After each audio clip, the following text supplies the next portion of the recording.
వాళ్ళు ఎవరికి ఇవ్వదలుచుకున్నారో వాళ్ళకే ఇచ్చాడు. అండ్ ఇక్కడండి అంటే హైదరాబాద్ విషయానికి వస్తే ఎక్కడ సీటు గెలవని పరిస్థితి కాంగ్రెస్కి. అందుకే మరి ఇక్కడ రిప్రజెంటేషన్ ఉండాలి కదా ఒకటి. సో అక్కడ ప్రిఫరెన్స్ ఎవరికి? హైదరాబాద్, సికింద్రాబాద్ నగరాల్లో కాంగ్రెస్ పార్టీకి ఏవి జరగలేదు కాబట్టి, అడ్వాంటేజ్ రాలేదు కాబట్టి, చుట్టుపక్కల రంగారెడ్డి జిల్లా పరిసర ప్రాంతంలో ఉన్నటువంటి ఇబ్రహీంపట్నం అనేది ఒక ఇంపార్టెంట్ కాన్స్టిట్యున్సీ.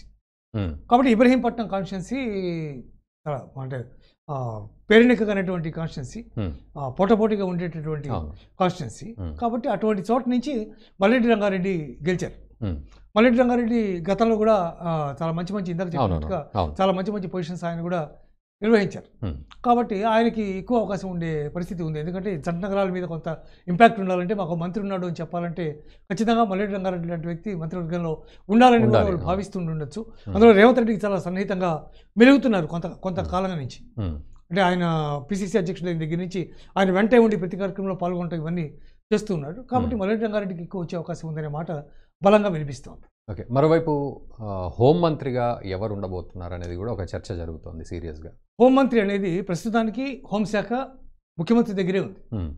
ఇప్పుడు ఇంతమంది తాను కాకుండా 11 మంది మంత్రులు ఇచ్చారు. ఈ మంత్రులు అందరూ కూడా కొద్దిమంది తప్ప చాలామంది సీనియర్లు ఉన్నారు.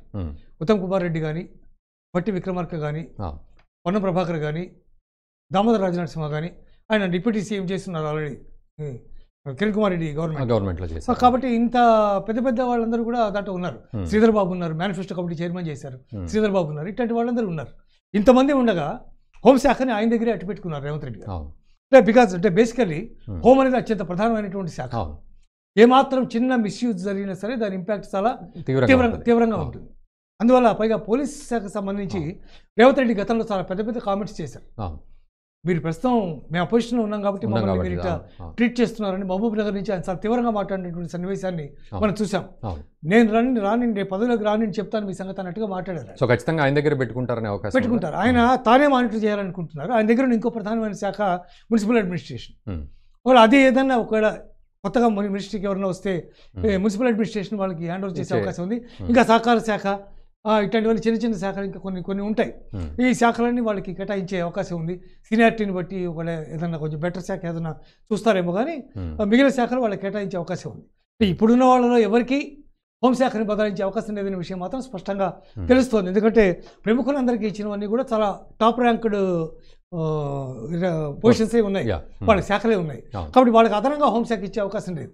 కాబట్టి ముఖ్యమంత్రి హోంశాఖ తన దగ్గరే ప్రధానంగా అట్టు పెట్టుకుంటారని నా యొక్క అభిప్రాయం. అంటే మీరు అన్న ప్రకారం ఇప్పుడు ఎవరికి ఇచ్చేది లేదు, అండ్ కొత్త వాళ్ళకి కూడా ఇవ్వాలన్న పరిస్థితి కూడా ఉండకపోవచ్చు. ఉండదు, 199% ఉండదు. ఇప్పుడు ఇవ్వదలుచుకుంటే ముందే ఇచ్చేసి ఉండేవాళ్ళు. చాలా పేర్లు వచ్చాయి. ఉత్తమ్ కుమార్ రెడ్డి గారికి ఇస్తారని, అలాగే సీతక్కకి ఇస్తారని, ఇలా రకరకాల పేర్లు వచ్చాయి.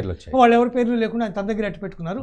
The intention is very clear that he wants to hold the home ministry with him. అది క్లియర్. కాబట్టి రేవంత్ రెడ్డి అట్టు పెట్టుకుంటారు దాన్ని. బట్ టెంటేటివ్గా ఉన్నటువంటి లిస్టు 11 మంది మనం స్క్రూటినీ చేసుకుంటే వచ్చినటువంటి లిస్టు. దీంట్లోంచి 6గురికి మంత్రివర్గాన్ని ఖరారు చేయాల్సి ఉంటుంది. అది బహుశా ఇవాళ రాత్రికో రేపు మార్నింగ్కో సీఎం సిటీకి వచ్చే అవకాశం ఉంది. రేపు అసెంబ్లీలో రేపటి నుంచి 2 రోజుల పాటు శాసనసభ సమావేశాలు ఉన్నాయి. అసెంబ్లీలో పవర్ పాయింట్ ప్రజెంటేషన్ ఇవ్వాలని అనుకుంటున్నారు బీఆర్ఎస్ చేసినటువంటి తప్పిదాల మీద. ముఖ్యంగా పవర్, నీటిపారుదల శాఖ, అట్లాగే ఆర్థికపరమైనటువంటి అంశాలు, వీటన్నిటి మీద పవర్ పాయింట్ ప్రజెంటేషన్ ఇద్దాం అనుకుంటున్నాను. అంటే